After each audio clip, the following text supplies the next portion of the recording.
அனைவருக்கும் அன்பான வணக்கம். இன்று உங்களுடன் நான் பகிர்ந்து கொள்ள இருப்பது முருங்கை இலை வர, அதாவது எங்களோட வீட்டு மல்டி விட்டமின். இதுக்கு முதல் நான் முருங்கை இலை சொதி போட்டிருக்கிறேன். முருங்கை இலை சுண்டல் நண்டு சேர்த்து செய்கிறது அப்படி என்று போட்டிருக்கிறேன். வாங்க இன்றைக்கு இது முருங்கை இலை வர பார்க்க போகிறோம். அதுக்கு முதல்ல மாறி தொடங்கிட்டது, மழை பெய்யுது, எங்களுக்கு வேலை இல்லை, மிஷன் வேலைக்கு போகலாது, மீன் பிடிக்கிற வேலைக்கு போகலாது, இப்படி என்றெல்லாம் சொல்கிறவங்களுக்காக ஒரு சின்ன ஆலோசனை. அதாவது இந்த முருங்கலை உங்களோட ஊர்லேயும் சரி, இல்லை அக்கம் பக்கத்தில், இல்லை பக்கத்து ஊர்களெல்லாம் சரி, ஆக்கிற வீடு வழியே நிற்கும். கேட்டால் காசுக்கு இல்லாமலே ஆஞ்சிட்டு போங்கன்னு சொல்லுவாங்க.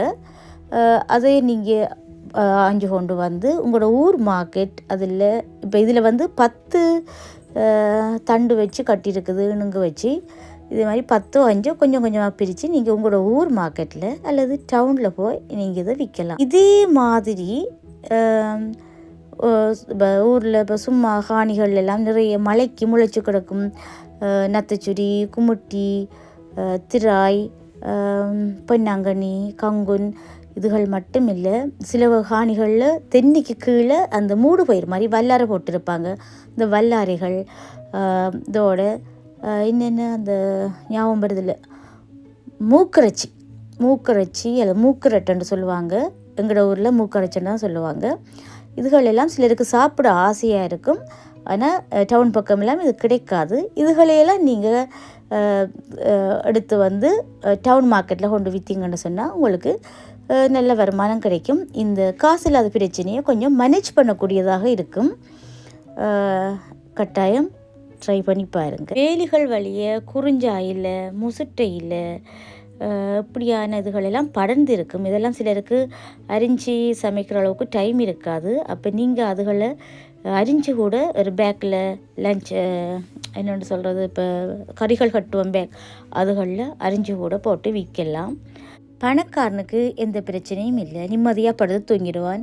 பிச்சைக்காரனுக்கும் எந்த பிரச்சனையும் இல்லை, ரோட்டில் நிம்மதியாக படுத்து தூங்கிடுவான். ஆனால் மிடில் கிளாஸ் ஆக்களுக்கு திரிசங்கு சொர்க்கம் போல் தான் அந்தரமான ஒரு சூழ்நிலை. பணக்காரர் போல் வாழவும் இல்லாது, பிச்சைக்காரர் போல் ரோட்டில் படுக்கவும் இல்லாது.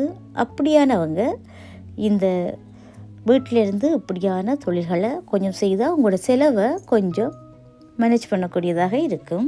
இதுக்கெல்லாம் எந்த முதலீடுமே தேவையில்லை. நீங்கள் காசுகள் செலவழிக்கணுன்ற அவசியமே இல்லை. நம்மளோட வாழ்க்கையில் அடுத்தவங்களோட கதைக்கு நாங்கள் காது கொடுக்கக்கூடாது. ஏனென்றால் விமர்சனம் பண்ணுற ஒருத்தர் கூட ₹1 காசு கூட எங்களுக்கு சும்மா தரப்போகிறது இல்லை.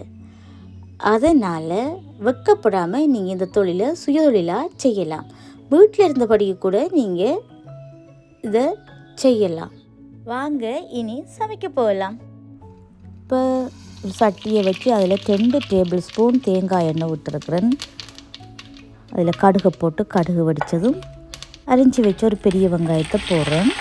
இங்கே சின்ன வெங்காயம் இருந்தால் அது சேர்த்து கொள்ளலாம். இதில் பச்சை மிளகாயை கொஞ்சம் வெங்காயம் வதங்க போடுவோம். நிறத்துறை போட்டால் இரும வலிக்கிடும். இப்போ இதுக்குள்ளே ஐயா மாசி கருவாடும் உள்ளியும் வச்சுருக்கோம். அதாவது ஐர மீன் சொல்லுவாங்க, ஐர மீன் கருவாடு, அதோட 2 பூண்டு பல். இப்போ பச்சை மிளகாயும் சேர்த்து எல்லாத்தையும் கொஞ்சம் பொரிப்பட விடுவோம். தேங்காய் எண்ணெய் காணட்டி திரும்ப கொஞ்சம் ஊற்றிக்கொள்ளுங்க. இப்போ உப்பு மஞ்சளும் போட்டு கழுவி வச்ச முருங்கையில் அதை போட போகிறோம். உண்மையிலே இந்த பூச்சி நாசினி மருந்து அடிக்காத ஒரே இல்லைன்னு சொன்னால், ஒரே இல்லைன்னு லட்சவட்டையும் உயரத்தில் நிற்கிறது, அதுக்கும் மருந்துகள் அடிக்க மாட்டாங்க.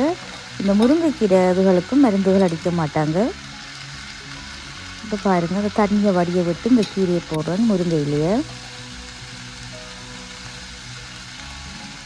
இந்த முருங்கையில் மட்டுமில்லை, இந்த குப்பைக்கீரை, மலைக்கு நிறைய முளைக்கும், இதுகளெல்லாம் கொண்டு மார்க்கெட்டில் விற்கலாம். இப்போ நான் எல்லாம் போன இடத்துல எனக்கு அந்த மொசுக்க கீரை, வேலியில் படரும், அதோட தூதுவளை, இதெல்லாம் தேடி தெரிஞ்சது எனக்கு கிடைக்கவே இல்லை. ஆக வீட்டு ஒரு சின்ன கண்டு தூதுவளை தான் இருந்தது, அது எடுக்க இல்லாமல் போயிட்டது.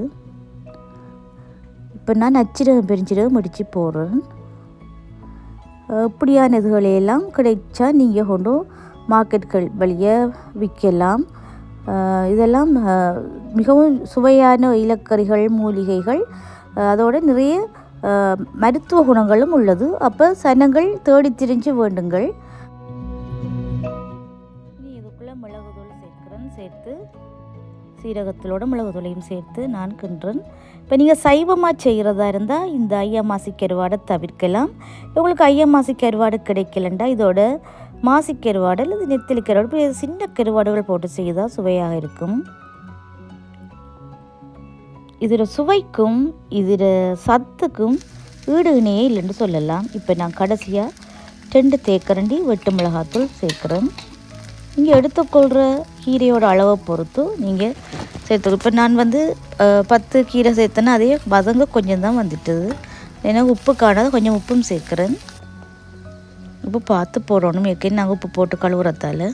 இப்போ கடைசியாக லைம் ஜூஸ் அல்லது தேசிக்காப்புளி சேர்த்துக்கொள்கிறேன். இதில் B1, B2, B3 இருக்கிறதால இது ஸ்ட்ரெஸ் லெவலையும் குறைக்கக்கூடிய உண்டு. உங்கள் வீட்டில் ரவுடி மாமியார் இருந்தால் கட்டாயம் செஞ்சு கொடுங்க. அவங்க மிகவும் பயனுள்ளதாக இருக்கும். அது மட்டுமல்ல கர்ப்ப காலத்தில் வர பேபி சுகர், ப்ரெஷர் எல்லாத்தையும் குறைக்கக்கூடியது உண்டு. கண்டிப்பாக ட்ரை பண்ணி பாருங்கள். நன்றியுடன் தீபா.